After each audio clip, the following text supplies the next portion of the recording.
ai crescut, să arăți din ce ești făcut. A venit momentul să știi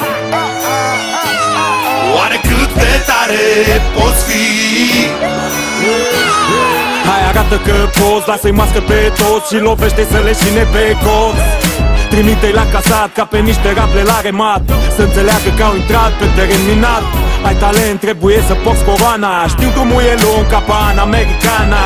Schimbă panorama, nu ai ce să pierzi, mai ales când ai ceva în care să crezi. Trage în țeapă, frate, la fel ca Tepeș, ca să furcă ADN-ul pe preș, să iasă cash. Cineva vă rog să rostească sume, că băiatul meu e hotărât să-și facă nume. Nu e timp de glume, citește adversarul și unde doare cel mai tare dă cu parul. Lovește cu ciocanul, preia controlul dacă vrei să-ți asiguri viitorul. Dă tare! Tu ai vrut de când ai crescut, să arăți din ce ești făcut. A venit momentul să știi oare cât de tare poți fi.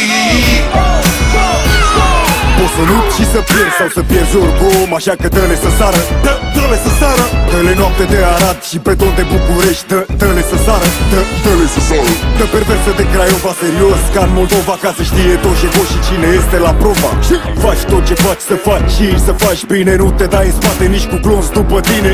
Din sărăcie rea mai rău nu o să fie. Ai simțit ce ai trăit? Ești lacrimi și nebunie și nu-i lăsa că vor să-ți ia tot ce-a mai rămas drag în inima ta. Da, e chiar așa, cu sau fără motiv, ori intenționat sau nu, dă-le nu doar instinct. Că nu suntem tari de cap, dar avem capul tare și nu suntem doar vagabonți, o dăm tare. Tu ai vrut de când ai crescut,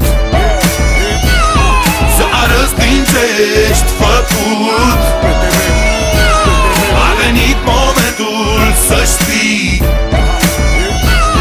oare cât de tare poți fi. Inima bate, sângele fierbe, pregătiți imediat câteva șerbe. Ca unii o să afle că prezentul e crud și că azi durerea doare, nu e ca la Hollywood. Repet, durerea trebuie să doară, să te compare cu o bombă nucleară. Și toate javrele să astupe urechile, să ascundă privirile, să-și înghită vorbele. La adversari să le dea eroare, că n-au știut vreodată ce înseamnă devastare. Să se lase cu întuneric la mansardă, să-și alimă în gură toți cu cât o targă. Joacă-te cu mintea lor, să uite cum îi cheamă, cine sunt și ce vor.